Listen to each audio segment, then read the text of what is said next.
Hello guys, how y'all doing? I don't have no earbuds. I forgot them. It's Saturday morning, 4:54 a.m.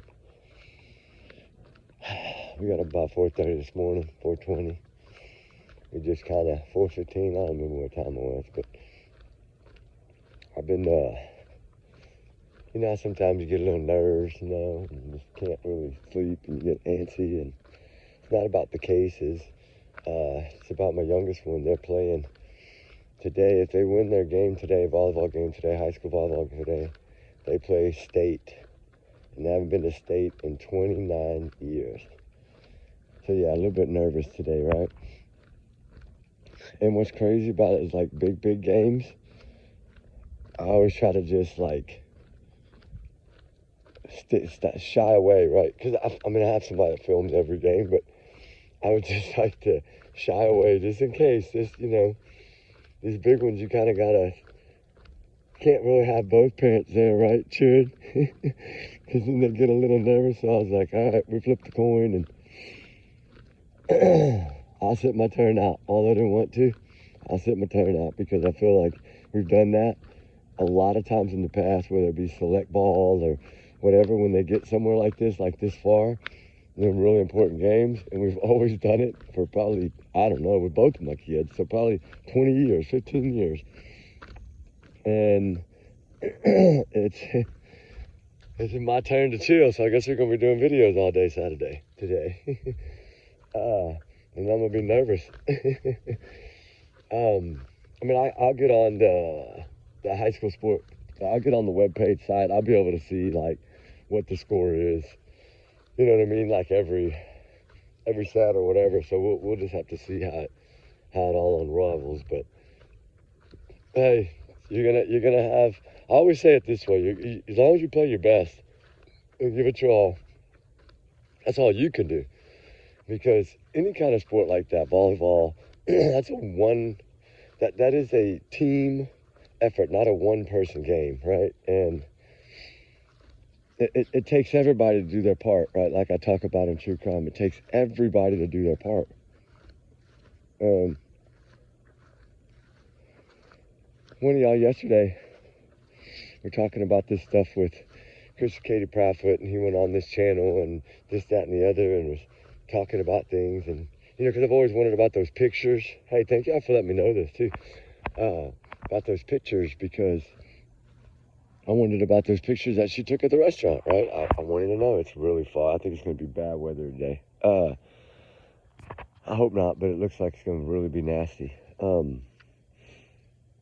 It just, I have not found it to vet it, but I do trust y'all 100%, right? I know we have to vet things twice and sometimes 3 or 4, but I trust what y'all say, because I know a lot of y'all listen. I don't go listen to those little things. And remember, I don't have TikTok. I have Facebook, but I don't even know I have it because I've never been there, maybe once, to try to figure it out. I can't even tell you how to get in there and do anything. Social media, YouTube, I can handle it.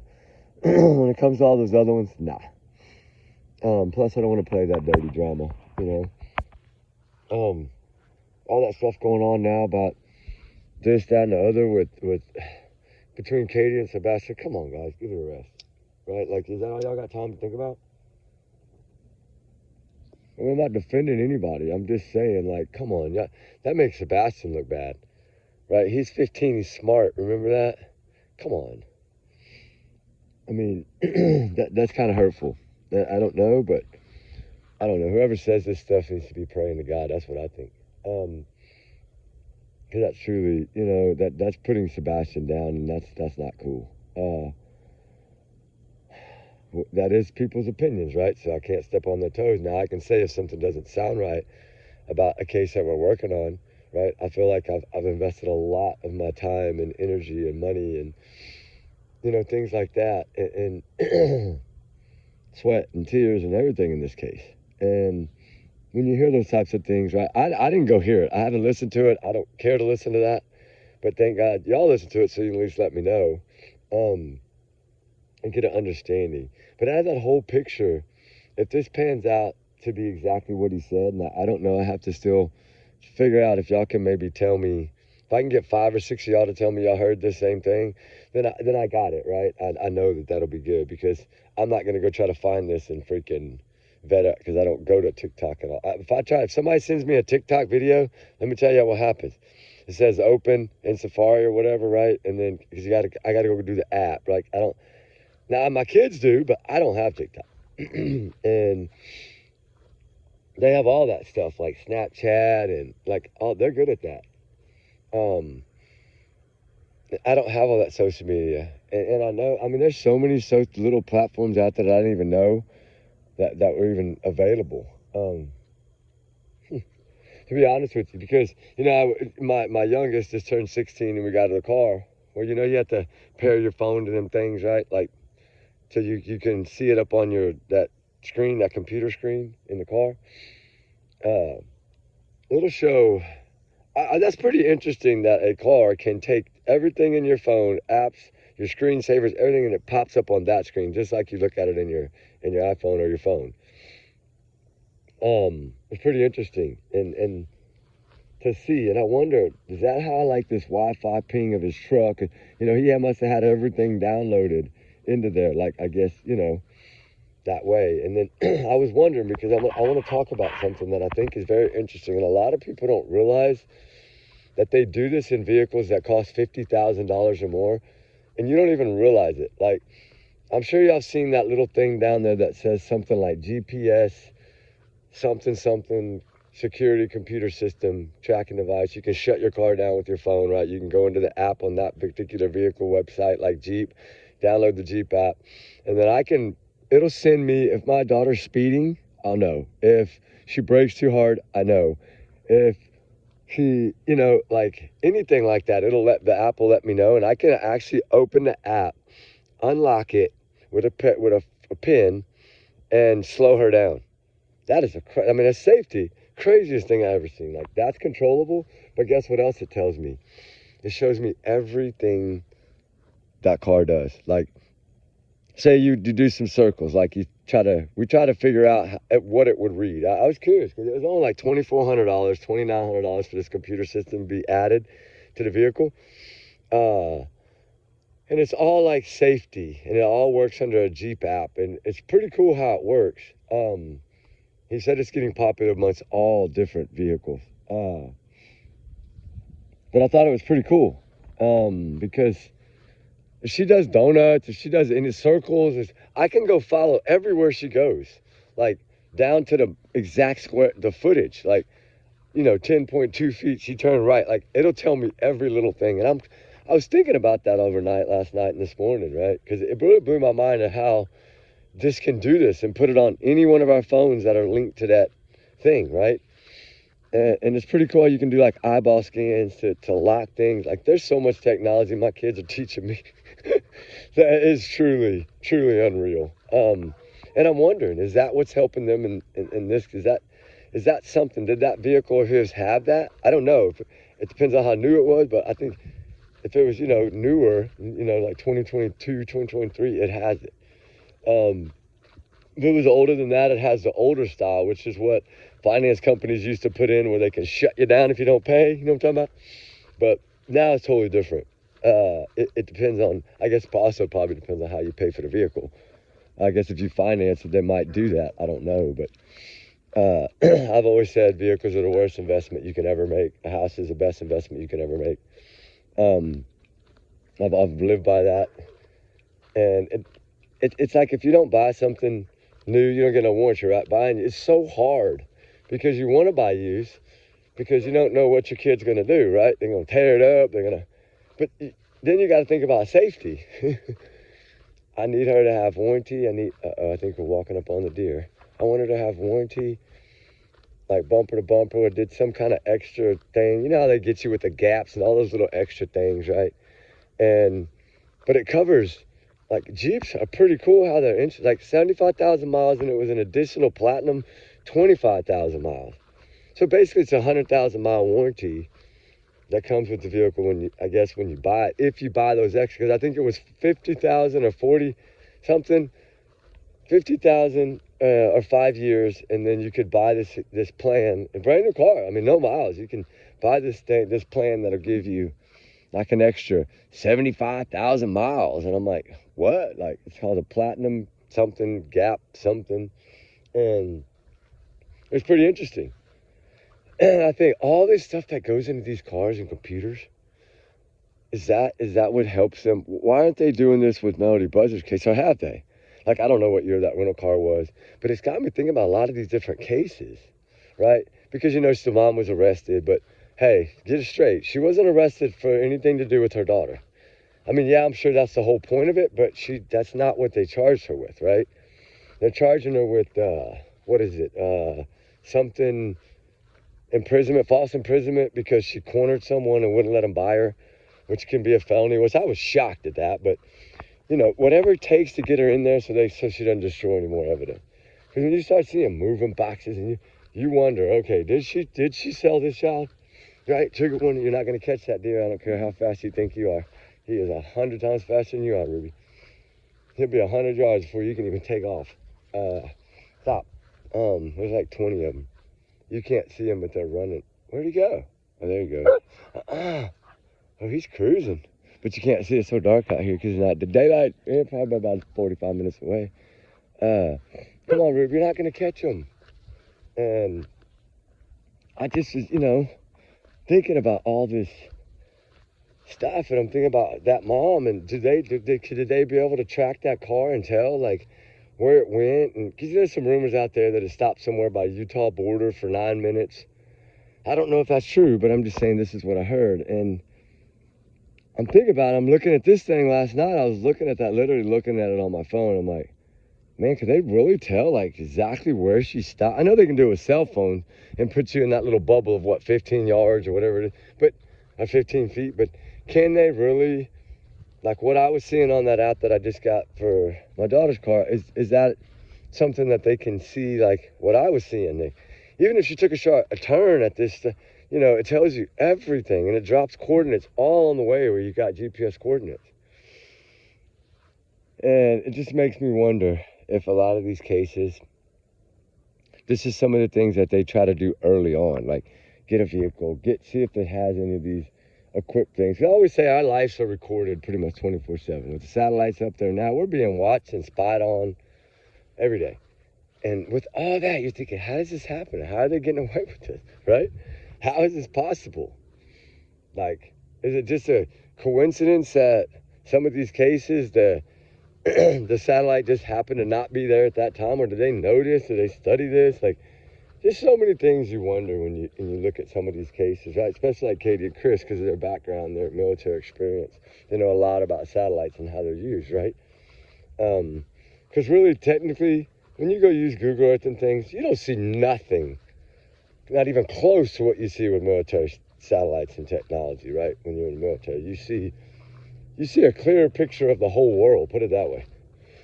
And they can spy in on you on your dang living room, right? It's zoom in on you and watch you eat a Frito, right?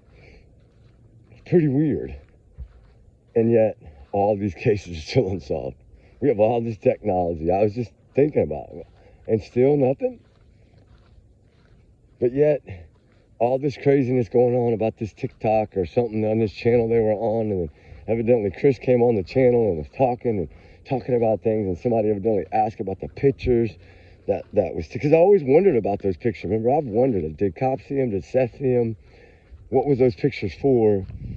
And then if this is correct, and this is exactly word for word what Chris Prophet said, I haven't confirmed it yet because, like I said, I don't go watch that stuff, but I trust in y'all to tell me the truth and in something like this until I can figure it out further. Was the question really asked about those pictures? And he really give that answer that people are saying he gave? Like, that's just like the nail in the coffin if that's the case. I mean, trigger warning, you know, but if he really said that the mother should be able to keep the last pictures of her son, I'm thinking, that's not the last picture. The last picture is right after that, and it's leaving that Texas Roadhouse. That's the proof of life that says so. But maybe they meant like on her phone, I'm guessing. I don't know. I mean, take this as a grain of salt until I can do a little research somehow.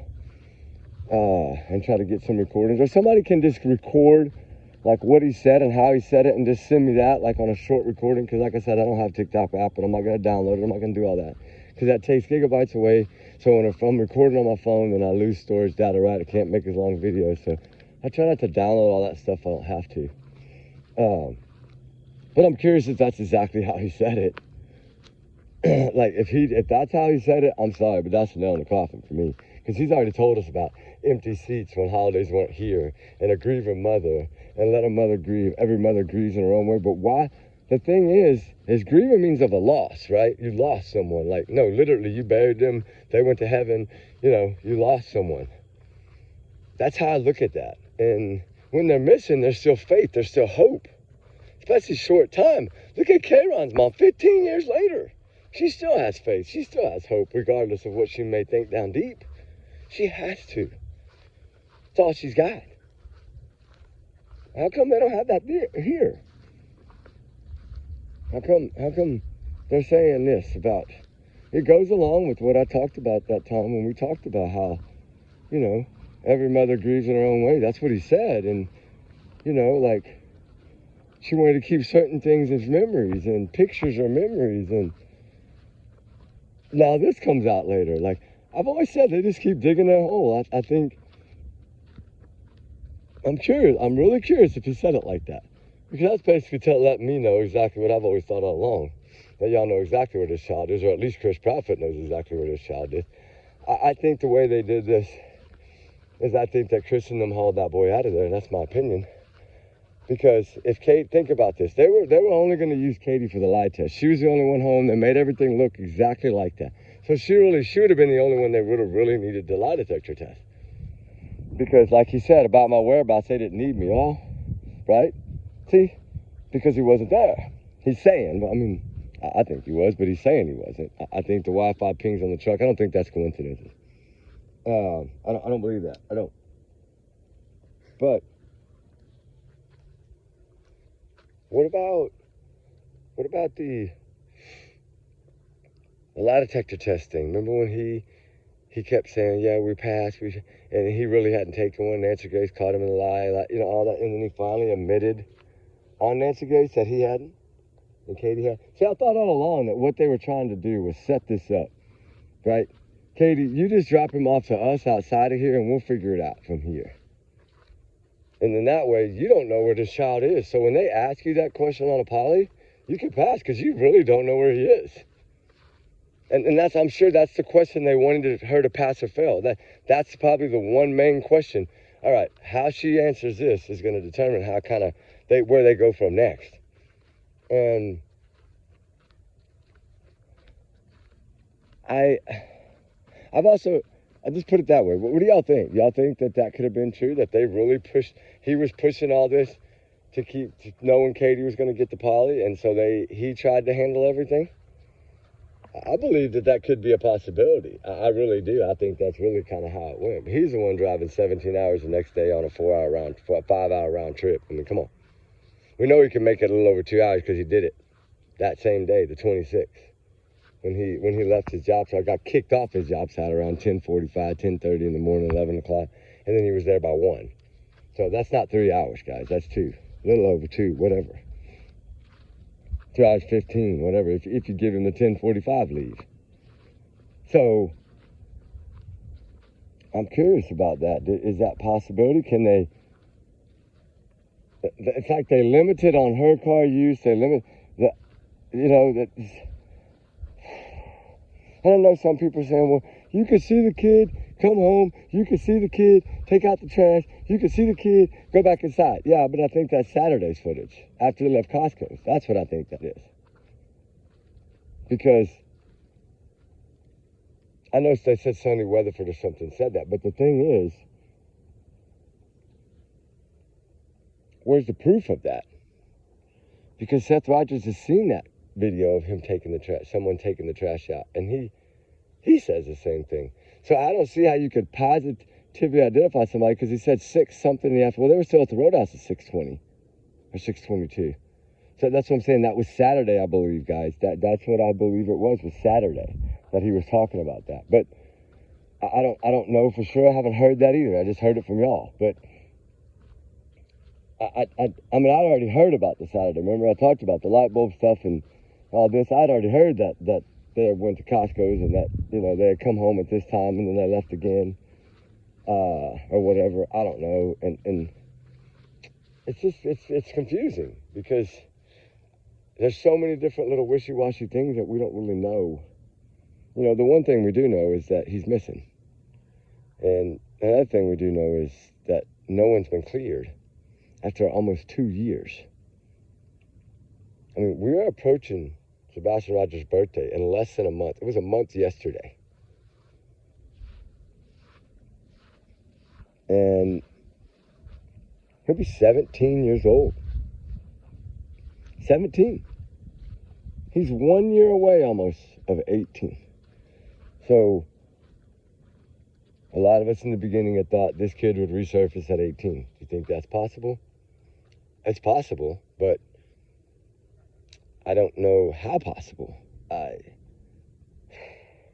mean, I've always been that 10% window, right? I know I'm a little more now. I'm about 20% that there's a possibility that he's been handed off.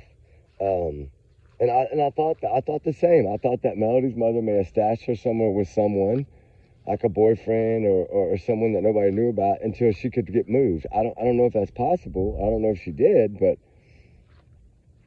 I mean, I don't think she'll talk. She wasn't talking before, so I don't think she's going to talk now.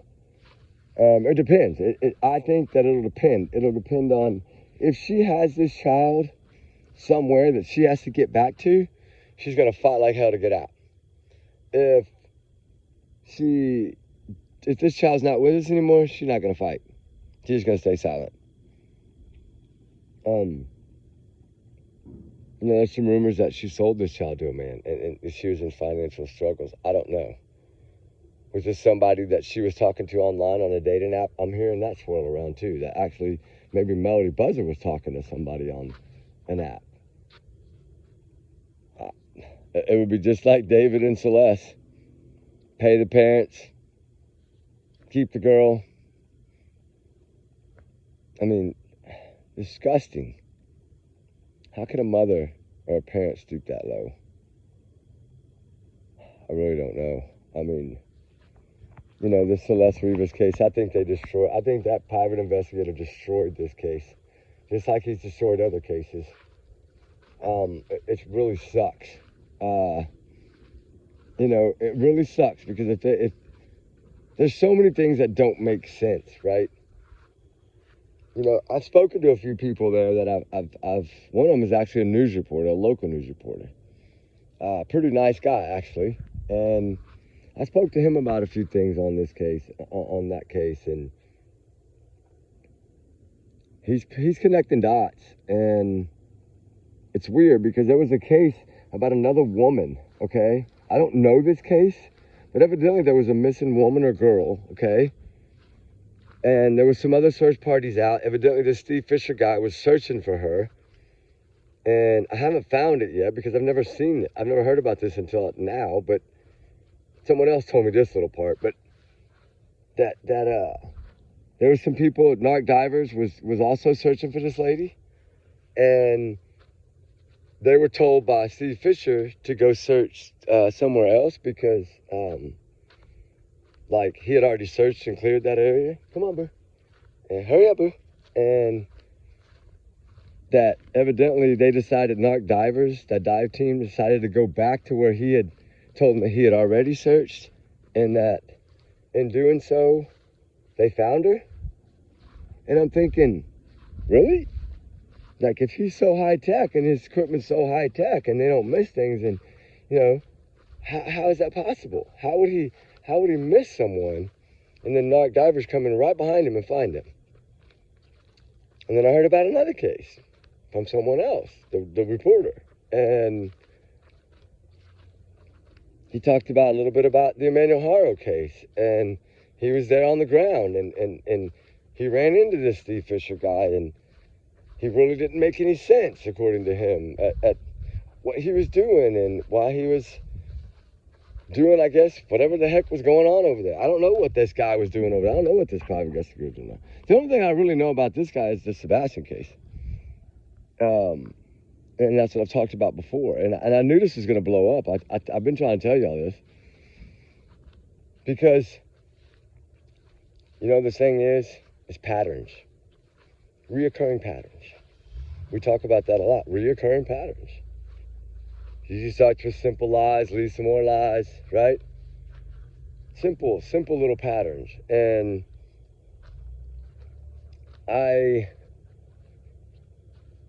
when I really look back at this, and I've talked to some people in Hendersonville there about it, because I wanted confirmation. You know, that he didn't work with any law enforcement there at all. Police, sheriff, nothing. He worked with that one person, evidently, this guy that had a dog, and he did some work for the TBI or something like that. He helped the TBI a lot or something. And this is what I was told by someone that has really, I mean, like someone within the system. So I know this person's not going to lie to me. And I mean, I guess you can always say there's a 1% possibility that's a lie. But so take it as a grain of salt. But this is, like, he didn't do anything. And like, as far as work with any law enforcement, and then I was thinking about it. I was like, remember on the Lord Lodge asked him that question. I went back and had to watch it to make sure I was right. Because I was trying to compare what this guy said to what the Lord Lodge asked him. And remember, that was kind of the same thing, right? That he called him out on it because he's like, well, you really didn't talk to law enforcement. You talked to a canine handler. Like, that helps TBI or worked with TBI. Like, that's who you talk to. And he's like, well, yeah. So he never worked with law enforcement. Evidently, he never worked with law enforcement in the Emmanuel Haro case. He never worked with law enforcement in that case where they found the lady. And evidently, he's never worked with law enforcement in the Celeste Rivas case from what I found out yesterday when I paid somebody a phone call over there. So I'm like, what's going on? And this guy proceeded to tell me exactly what I told y'all 4 or 5 days ago about that camera. That's that law enforcement are side-eyeing the hell out of that. They're side-eyeing this landowner hiring a PI. Wondering if this homeowner has any involvement in all this. Was this like a trafficking house? Like, there's a lot coming out that people don't know. It's gonna blow the airwaves, I think. I think it might break the internet. Ooh, that was lightning. And I told y'all it looked bad. Oh, that was a gunshot. Y'all hear that? Oh, man. And I'm in town right now, so that shouldn't be heard. Oh, my Lord, prayer. God, keep somebody safe, please. So, where was I at? Oh, yeah, and he explained to me that he straight out asked him, has this man, you know, called and tried to work with any? No, he hasn't worked with them. He hasn't been in there to the sheriff's. He hasn't done anything because the DA's handling the Celeste Rivas case. Remember that? It's in the DA's hands, the DA's office hands. It's like a little jurisdiction thing that's in their hands. So it's really weird because the way he explained things to me, I was really blown away. I mean, you know, like I said, I don't know the guy personally. I've never met Steve Fisher. I don't really know much about him other than what I've learned in the last few weeks. I knew a little bit about in the Sebastian case. So that's about it.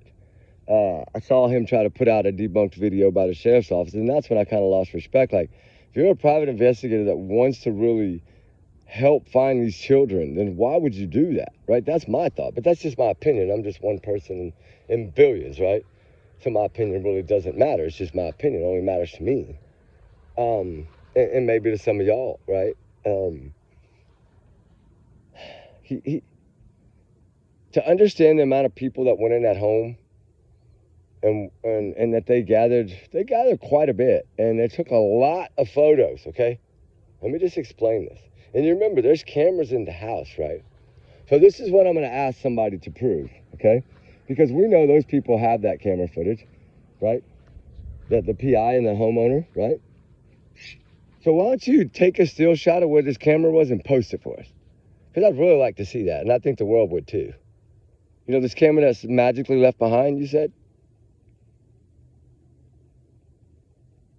Because There's a lot that I'm learning that might not add up one bit at all about a camera. Because remember, when detectives go in, they crime scene, they take photos of the everything. Okay? Everything. Plus, there's cameras in the home, right? Allegedly. I mean, I haven't seen the footage, but he says there is. But I know one thing, according to this, there's a lot of photos taken inside that home. And let me just say that it's going to work one or two ways, because this is evidently where law enforcement's trying to figure things out is after they left there, right? How did that camera get in there? Was it the manager picking up his car that left it? Was it Neo that dumped it off, the one that I think is now turned on David? That's why they've dropped each other on every social media link. They're not talking. These were like people like Peas and Carrots, right? Like Forrest and Jenny. And poof, cold turkey. So yeah, it's a possibility, but they'll have that, right? If the cameras are there, they're truly going to have that. If there's cameras in that home. So, but before you try to trust everything you hear out here, this is all I say is, that's why I always say take everything I say as a grain of salt, even if it's fact from the po-po. Because you got to be so careful. Because little things turn into big things. Little lies turn into more lies, turn into bigger lies, right? So, that's what I think that would clear up a lot of things and a lot of this that's fixing to blow the doors off these walls on YouTube. Because I know my brother Dolly, once he figures this out and thinks, hey, this dude could have possibly be ruining this case, I bet he gonna jump. He don't like when people, intervene with cases and cause problems, because all of us YouTubers out here about finding justice, I pray that's how we all are. And I'm not speaking for Dolly. I'm not, I love Dolly, y'all know that. I'm not speaking for him. I'm just saying, little things like this kind of tick him off, right? Things that could possibly be, like, make this case be, like, just, like, completely... What do you think that lawyer's going to do with that? And then he supposedly finds a plot plan in the house? Well, that'll be there, too, in the photos if it was there before. And it'll be there after they left the home. And so they would probably have that on photo. But what people don't think about, these are the types of things, you need to think about this entire picture, right? Some of y'all might have family or friends that work in forensics or something like that, where you get to ask them how many photos they photo everything. I think we know that. We're learning that in the Idaho 4 with these photos that are kind of falling out, which I don't believe they should have ever fallen out without the parents' permission, but that's just me. They took pictures of pretty much every inch of that home. We haven't seen tons of them yet, but they took pictures of every inch of that home, okay? And I know that was a homicide and stuff like that, probably one of the worst ones in our era, but it doesn't matter. They still do the same. This is a practice. And that's what this guy told me, this local guy reporter there. He's just like, man, this is what's going around the streets right now, and I don't know when it's going to blow, but it's fixing to blow. This was yesterday evening. Because I was concerned. I was like, okay. I went back, I watched the Lore Lodge, and I'm like, ooh, the Lore Lodge really got this guy in the corner. And this guy did make the comment, though. Steve Fisher did make the comment that if he found out that Chris Proudfoot was guilty, Arcadia had anything to do with that, he'd turn him in. Right? Well, we know he jetted, but that don't mean that he turned him in. I'm just saying, it's a possibility. You can look at anything. Did he rat on him? Did he try to clear his name that way? Was he trying to, like, hey, I'm sorry, I'm getting away from here? I don't know, but why say you're working with law enforcement if you're not, right? When you have zero friends in law enforcement in Tennessee or in Henderson, and you say you're working with them, but you're not, like, these little things make people side-eye things, That'd be like me saying right now, hey, guys, guess what? I'm over here in the middle of Arizona, and we're looking for somebody. And, then y'all look in the background and y'all see these lights over here, these trees. And you say, man, you ain't there. You're somewhere else. Them trees ain't like that over there, right? You get what I'm saying? You gotta be careful, so careful. If you're gonna do that, then hit that button that says, could be altered or whatever. It could be, I guess, chicken shit, right? It's like crazy and not truthful at all. You know, I just don't know. I'm here for the missing children. I've covered Celeste Rivas' case. I tried to not cover too much because I learned a lot early on, and I didn't want to say things about the parents and the parents taking money. I might have mentioned it once, but I'd heard all this way early on, like in the first week. And I didn't know, so I just kind of kicked back. But what I usually try to do is call your local journalists, call your local reporters in that area, reach out to them on their platform, whatever it takes, and ask them a lot, because they're the ones out there in these streets running around trying to get everything, right? So that's what I started doing lately, and I'm like, man, I'm really learning a lot. You know, some of them, they don't really want to tell you shit, and then some of them, they'll tell you everything you want to know. And luckily, I was fortunate enough to talk to this young man, and he did tell me. He was part of the Emmanuel Harlow case too. This reporter, he was on that case too. He's like a pretty good. I mean, he's not a small guy. Like, he's pretty getting popular kind of guy, I guess, over there in that area. I mean, I'd never heard of him before I started researching the case, but you know, it's just funny because I was just like, how do you see this? He's like, dude, for one, either that camera got put in there after the fact by somebody that was trying to either just say, I'm out, David, you're on your own, like Neo or the manager or someone like that left that, because I can tell you right now, when law enforcement goes in to seize electronics and they see a camera that would have had pictures of this girl on there, they would have taken it in a second. And that's why I say, hey, the photos of that whole thing were done by law enforcement. I don't know if we'll ever see those now. Maybe once the case is all over, of course, they'll release it and we'll see them just like we do in Idaho 4. Then we'll be able to compare. That's why I say, hey, come on out and show us a still shot of this camera and where it was found. Was it out in plain sight, like I'm hearing? Was it, hidden?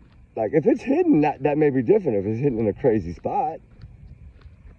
Right, like say there was a safe in there or something, they found it. That was not that could, but I would have think they would have taken a safe. But I'm just saying, y'all get what I'm saying, right?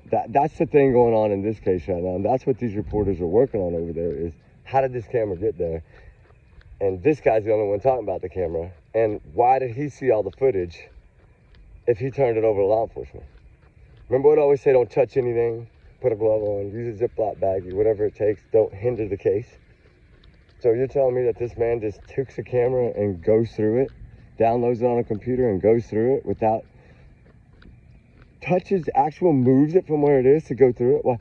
Why didn't he call law enforcement right there on the phone, call 911 and say, I know y'all just searched this house, but we found it what we believe looks like a camera, and I want y'all to come and get it. That homeowner, that's all he had to do. He didn't have to have the PI call. A homeowner could have called. And if you listen to what the homeowner says in the beginning of all this, when he talks about hiding the private, go read that and see what he says. I don't want to hinder anything. We don't know anything yet. We don't know. And then this guy's over here blabbing, and the homeowner that hired him is over here saying, we don't know nothing yet. I'm like, whoa, wait. This guy's saying all this to get on all these channels, and this guy, the homeowner, saying, nah. That's where I got side-eyed on my end. That's why I started asking questions. And I would really like to know, I think law enforcement will clear it up soon enough, but from what I understand about this camera and this little plot, right, in the Celeste Rivas case, I don't know much about that as far as that goes. I just know what I was told. And what they're doing is, he started saying, the reason I went back to the Little Lodge is because this guy's already watched that, as well as, I guess, his whole news networking. They're going back and watching every case that Steve Fisher has. And it's funny, I heard this a long time ago from another YouTuber, I'm not going to say a name, but that he tries to plant himself into cases. Like, I don't know the guy, but evidently he tries to insert and plant himself into these cases. And that may be true, I don't know. Like I said, I don't know the guy personally, but I'm hearing that from this guy too, that he likes to try to insert himself. So I'm thinking, is that how he did it with this? Did he reach out to the homeowner and be like, hey, you need to make sure your house is protected, and like talk him into hiring him? What I'm saying, what I heard was that he volunteered. Like, he said, I'll do it for you for free. That's what I'm told. I don't know if, I mean, I guess if he's getting paid, I'd like to see a contract. I mean, we need to see these kind of, you know, receipts, right? Because when he's covering the Sebastian Rogers case and he's over there putting out about this video that's been debunked, oh, it's newly released, he's hiding behind a car, it's this, it's that, it's this, and we know that's not true. So yeah, I kind of think, well, maybe it is. Like, I didn't really put it all together until I started speaking to people about it, and people were telling me, and I didn't even know nothing.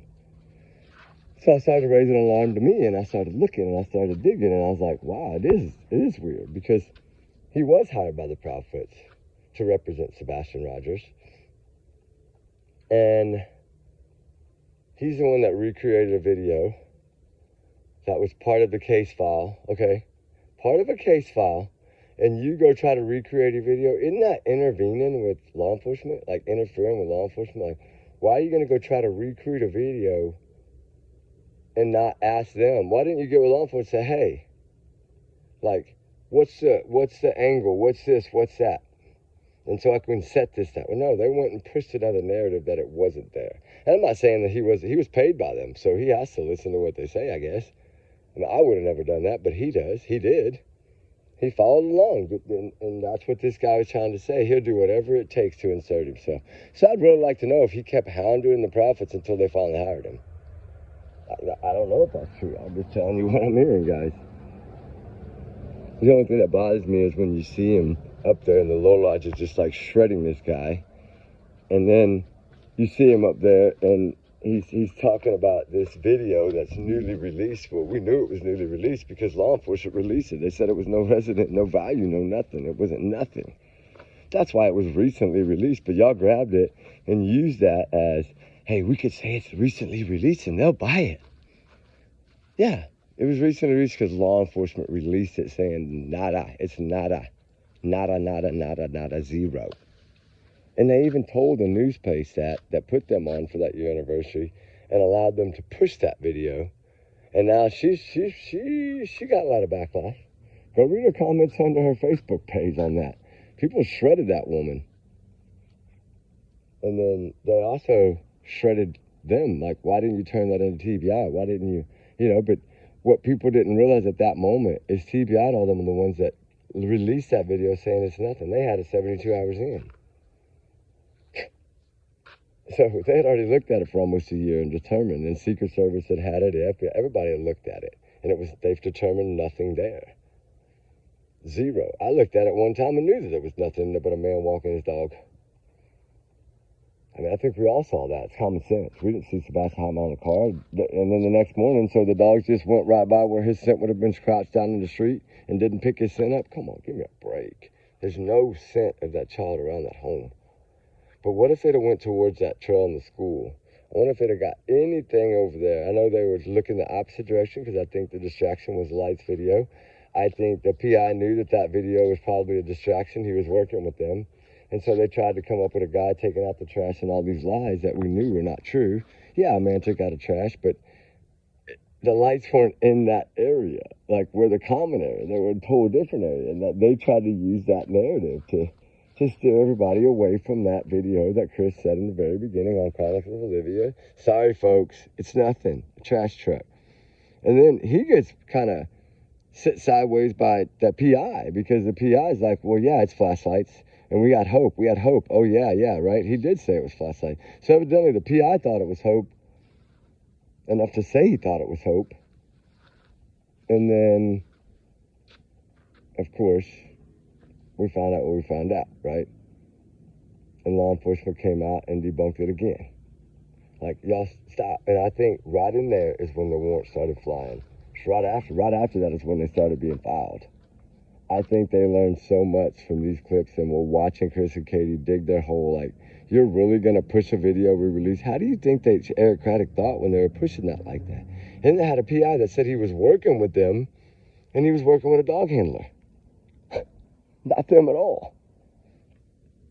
Because Chris wasn't working with them at all. The thing is, the PI came in, I'm sure they wouldn't tell him nothing because he said he's representing Chris and Katie and Sebastian. So they're not going to tell him anything if he would have reached out. But he didn't even reach out from what they told me. He never reached out to any of that Hendersonville, not one time. Now, maybe he reached out to Brandon Carter. I don't know, but I know any of the other people in there he didn't reach out to, from what I learned and from what I was told by a few people. But I mean, it's just odd. It's odd. So I say we need to put this together. I got a bunch of recordings we're going to play a little later if it doesn't rain, and I got to sit down. We'll probably build a little morning fire and sit down here in a little bit around 7:30 and do it, because I went back and recorded a bunch of stuff from the yearly that I want to play about Katie and how because if you really go listen, Chris is all about this video in his Pigfest hat and shirt, right?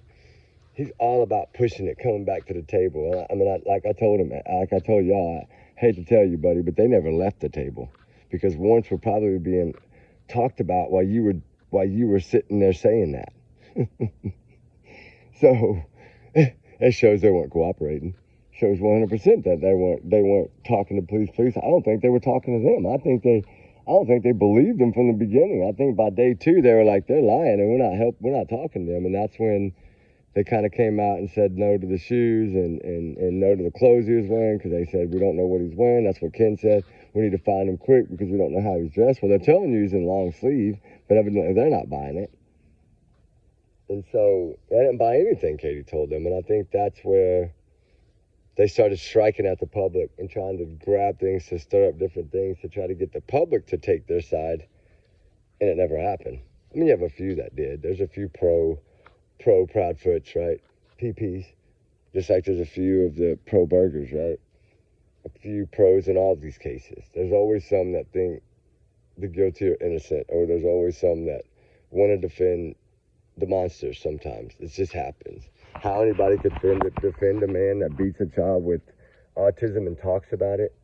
But you know, it wouldn't shock me. I'm just going to say something. You know what? It wouldn't shock me. What did we see in the Melody Buzzard case just now? They arrested a mom on something totally different than the case to get her in there, right? Because once they lock her up, they can go shred that house apart if they need to. Right? Get a warrant and go shred that house. Well, I heard a rumor yesterday, and I'm going to call it a rumor, but I'm going to call it a rumor that could end up panning right straight through, right? Let's just say that. What do y'all think about if law enforcement there, like the police department locally there in Hendersonville, were to been working with DCS like they have been, from what I understand, about this case? What if they decided, okay, he admitted to this on national TV. That's incriminating. That he struck a child with the belt, that's an object, right? That's against the law in Hendersonville, in Tennessee, to strike a child with autism. I think it's against the law everywhere. It should be. So with him omitting it, with the report probably being filed at DCS, I'm hearing that it's possible that they're going to arrest him for that, just to get him in there, to get him separated, okay? This is what I'm just telling you. I heard this morning at 4:15. Now y'all know why I'm up, okay? This is what I heard this morning. That's the only reason I got dressed and hauled butt to town. I don't like filming at home because I don't ever want it to somehow somebody be able to figure out where I'm filming. I don't want to show my home right now. And there's a reason for that. I'll tell y'all about it later. But it's safety reasons. We have to protect our families and ourselves from monsters. There's monsters out there. And I think we know that, especially in this case, from the amount of people that have been harassed down to everything in this case. But that's what I'm hearing.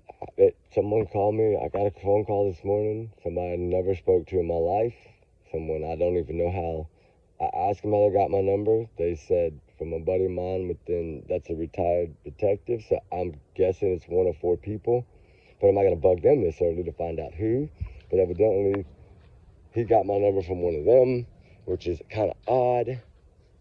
Called me, and this morning around 4:10, 4:14, 4:15, something like that. I don't remember exactly. And it's like, hey, I'm hearing a rumor, and I'm like, hearing a rumor. And I like when they tell me it's a rumor, because usually when they say rumor or instead of alleged, I'm like, okay, you're pretty damn serious. So I don't know if this is going to happen. I really don't. I'm just being told this should be just a total fart in the wind, right? But it would make sense because I think they could do that. And they just did that in the Melody Buzzard case. They charged her false imprisonment for blocking somebody, and they've made it a felony, $100,000 bail, right? So you imagine if they took a child in with the help of DCS for abuse with an object on an autistic child with special needs, like, it bond would be way more than $100,000, probably $1 million. That's abuse of a child. It'd be at least $1 million. Probably $500,000 bail. And they might bail out. They might bail him out. Who knows? And I don't even know if it'll even happen. I'm just saying that this is what I was told, and it woke me up this morning to this. And I'm like, dude, are you messing with me? He said, man, I just heard this.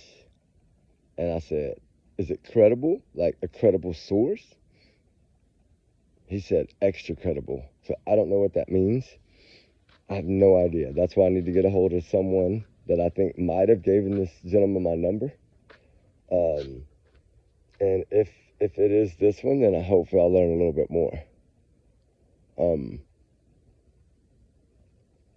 So I don't know. Evidently, this gentleman, I'm not going to say exactly where, but I'll just say he lives within 75 miles of Hendersonville. That could put him in Hendersonville or 75 miles in a full 360-degree circle. I'll just leave it at that. So that way I know, because that's the first thing I wanted to know, because that kind of lets me know, okay, well, it's possible that, and he said he'd been sitting on it for a few days. And that he was trying to figure out how to get a hold of me. So I don't know how he did it the way he did it, but I'm not going to ask questions. I listened to him, and I asked him the same thing I ask everyone that tells me anything. Is your source really, really credible? Credible. Is it somebody that you would trust with your wife? I do ask that question a lot. And because I want that, if you trust somebody with your wife, then pretty much telling me, it's pretty good. What you're hearing, you trust this person really, really well. And so that's exactly what I asked. I wasn't going to say everything, but that's what I asked. That's just how I ask it. And I got a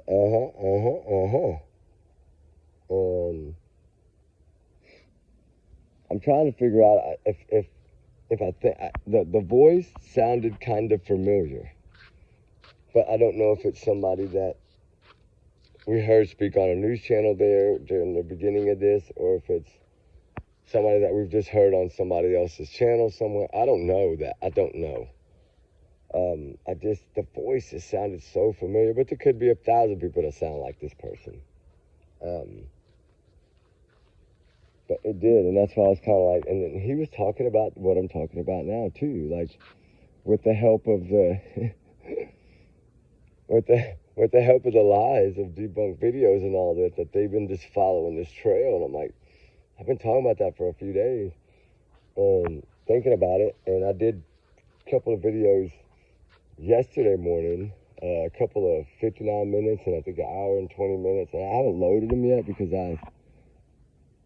I did those videos and I didn't load them. Nobody's seen them but me and Jeff and my kids. But how would this guy know?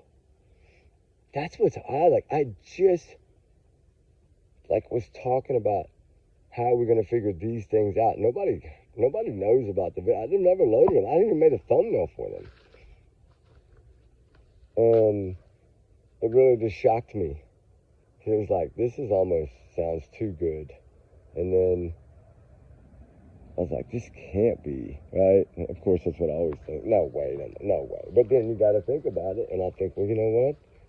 They just did this in the Melody Bezer case. Are they going to start waking up and start figuring out ways to take these people in? Possible. I still think they did that to Don Wells to lock him up, to get him away. So Candace, that's what I think. And it's possible that that's what happened here. It's possible that it's a crime, if it's against the law, it's against the law. So yeah, they could charge him with it. It would be kind of like the Barry Morphy thing, like, you get him for this and you got to get him for that, right? Will he walk out or will you be able to hit him again, right? They had to wait a little bit longer to hit Barry Morphy, but if they'd have just waited another, month, they would have found her. And he'd have never got out that first time. Never. He'd have been locked up that whole entire time. And he wouldn't have been able to sell the house. He wouldn't have been able to blow that money. He wouldn't have been able to do all that stuff. But it didn't happen that way. And we're approaching 2 years on Sebastian Rogers. Y'all hear the birds? And what are we going to do? We got to keep digging. We got to keep pushing. We got to learn more. I'm going to dig more on this PI thing. We're going to play some videos later. I really blew my mind when I went back and listened to all of that and listened to what this man actually said. Y'all are right. He truly was defending Chris and Katie 1,000%. Y'all are so correct on that. All of y'all have been telling me about this. This guy, he's a crook, he's this, he's that. I don't know him, so I can't say that personally, but now that I'm watching some of this, I'm seeing where y'all are coming up with this.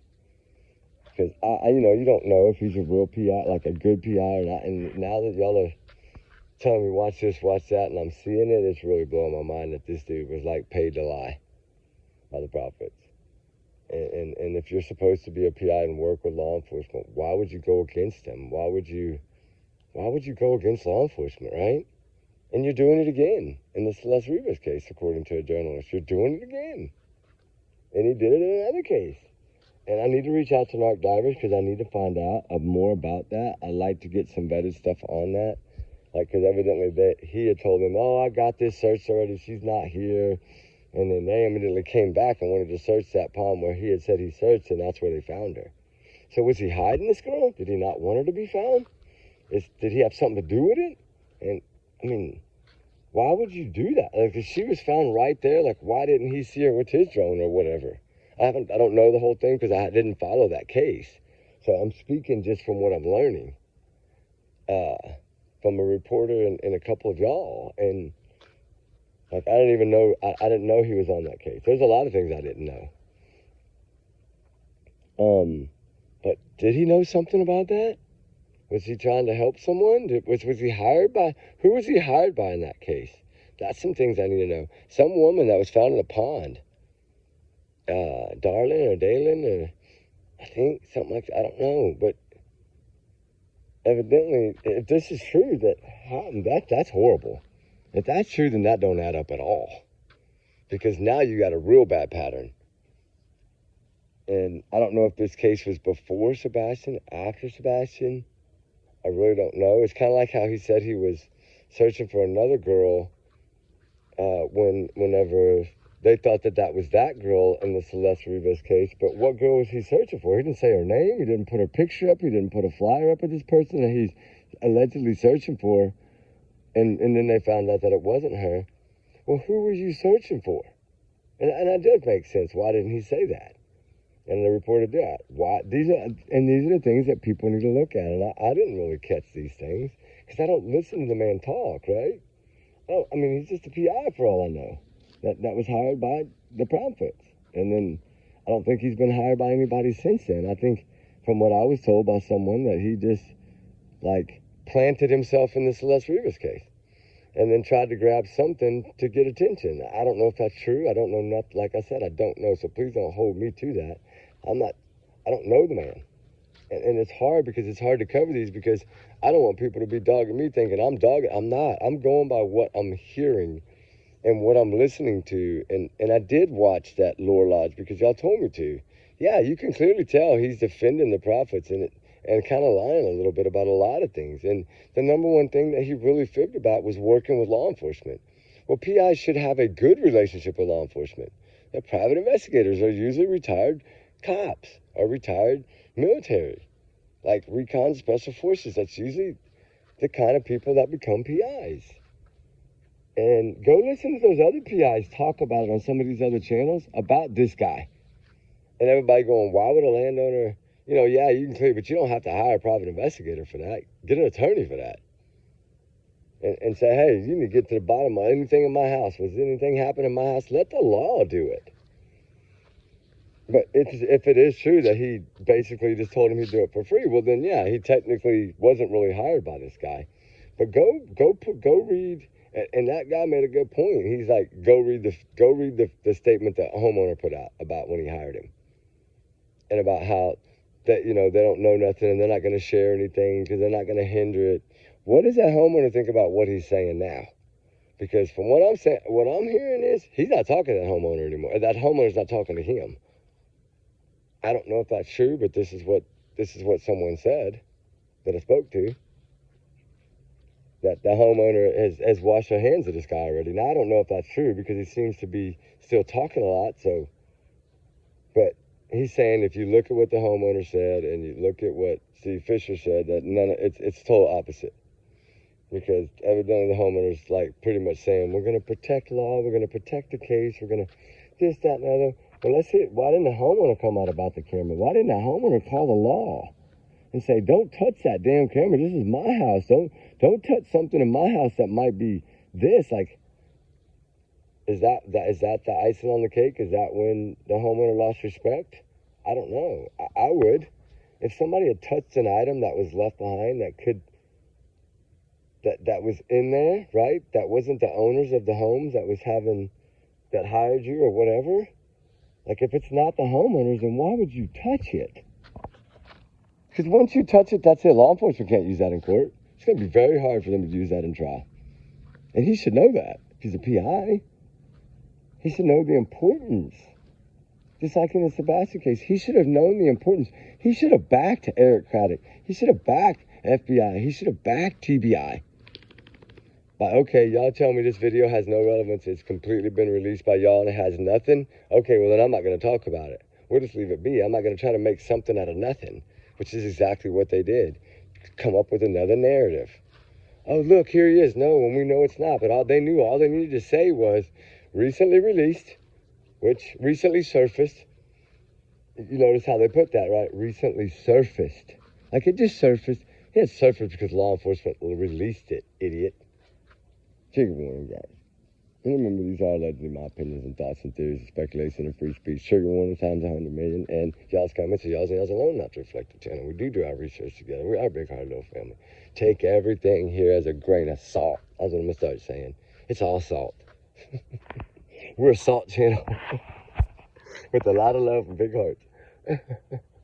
Y'all get what I'm saying. But, everyone's innocent until proven guilty. We know that, the court of law. But we're not here to say that Katie's guilty, Chris is guilty, not arrested yet. When somebody's arrested, then we can say, hey, look, they got someone, right? Well, I think we all realize and think of who that's going to be. We all have an idea.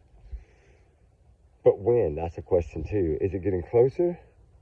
Yeah, I think so. I bet y'all feel the same. They're out here again yapping, and that means that the heat is up. Every time they come out and start yapping, it's heat. Heat is on that ass. So that means either another warrant's been filed or one's just been served or something. And I'm digging to try to find out. Because I did hear that too, that another warrant, that I don't have them all. There's more than the two. So I'm going to start trying to dig a little more, see if I can find it. I heard this a while back, and then I really heard it again, so I was like, wow, it must be. I'm going to give it 50-50 that it's true until we find out one way or another. But anyway, y'all have a good one. Prayers for Sebastian, prayers for all the missing. We'll talk soon. I got to get in here. My phone's flashed. It's like 2% of 7% going to die. Not 2, it's a 7, sorry. All right, guys, we'll talk soon. Love y'all, guys. All right, keep the prayers up for Sebastian, guys. They need it. All the missing, all the runaways, they need us. And let's continue to see if we're learning about this and if, why they would have pushed this video. Why would that PI put his name on that? Why would he push something that he knew was false, right? Allegedly. Why would he do that? I don't know. We'll find out. All right, guys. Bye.